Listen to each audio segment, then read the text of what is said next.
Morehouse just named Terrance Mathis as the head coach at the university. Um, wasn't a great hire. Gotta keep it real. Wasn't a great hire. You're Morehouse. You could probably attract anybody in the nation. We keep it real. Probably anybody in the nation. And with your endowment being around $400 million, I don't know how much, like $400 million, I'm pretty sure you could afford anybody in the country that you wanted. And you decided to choose Terrance Mathis. L's in the chat. L's in the chat, man. L's in the chat. How did we get here? How did we get here?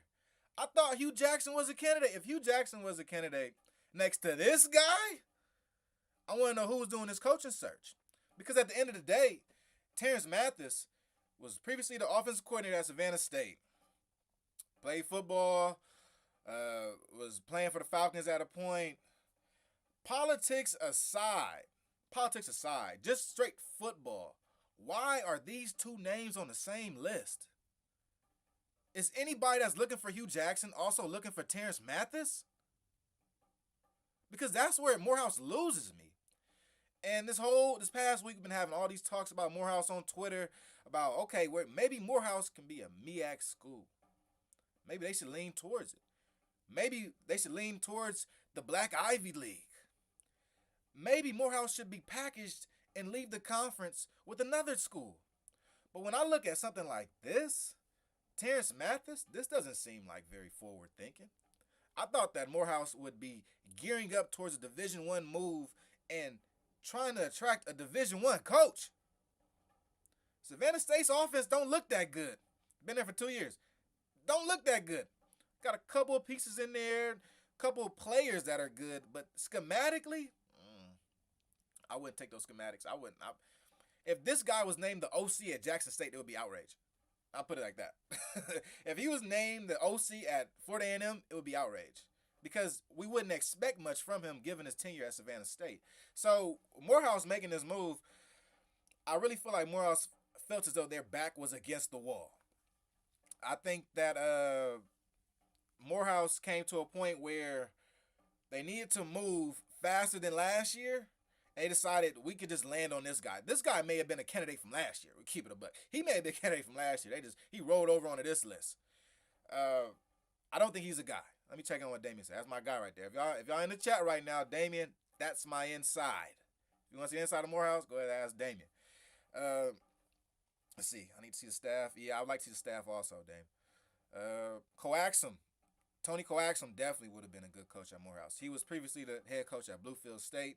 If you don't know, Bluefield State just made a transition from NAIA program to, I don't think they were NAIA, but they were a non-sanctioned program to NCAA. They're now in the CIAA with Virginia Union, Virginia State, Bowie State, all those guys. All right, so let's continue to get into this, all right? Let's continue to unpack this because Terrance Mathis, to me, is just not the guy.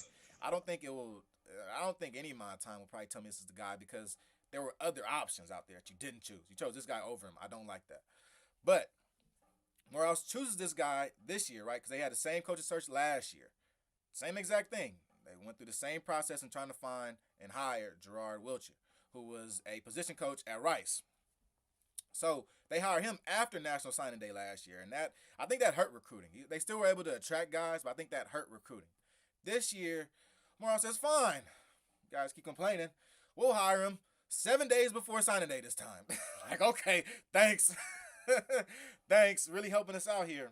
So Terrance Mathis is going to get a couple of days before signing day to try to bring in somewhat of a class. I assume he'll bring in maybe between 5 or 10 guys, maybe guys that have always wanted to be at Morehouse anyway. Yoo-hoo, you know what I mean? I guess that's a win. But when looking at Terrance Mathis, you got to assume this staff is going to have to be top tier. Because if you look at the AUC right now, you look at Clark Atlanta, who just hired Teddy Keaton. Morehouse should have hired Teddy Keaton. He was a better coach than Terrance Mathis. Teddy Keaton was the head coach at Allen University. Allen doesn't even have a practice field. They're playing with like 9 scholarships chopped up. They done chopped all these damn scholarships up like a pie for these kids out here. And they've been able to bring out a very competitive team and has led to David Wright, quarterback at Allen University, be the SIAC Player of the Year. That's what Teddy Keaton's done. That's his resume. You match that resume up to Terrance Mathis, he might think somebody playing a joke on you, because it's no way. So I thought Morehouse should have got an ex NFL guy, which would be cool, right? And I was really thinking Ray Lewis. We talking ex NFL, but we got the Terrance Mathis.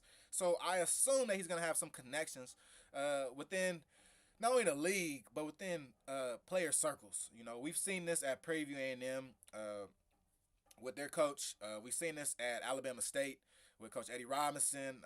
We'll talk about it with Dishman down there at Texas Southern also. Being an ex NFL guy and being of that profile, usually you are within those different types of circles. Usually, when you're an ex NFL guy, you got a lot of homies that played in the league. You have people that are involved coaching wise. You can be able to pull. So I'm expecting a decent staff from Terrance Mathis. I'm not expecting Terrance Mathis to be the offensive coordinator. And Dame, yeah, he has no resume. Dame, his resume is playing ball. That's the resume.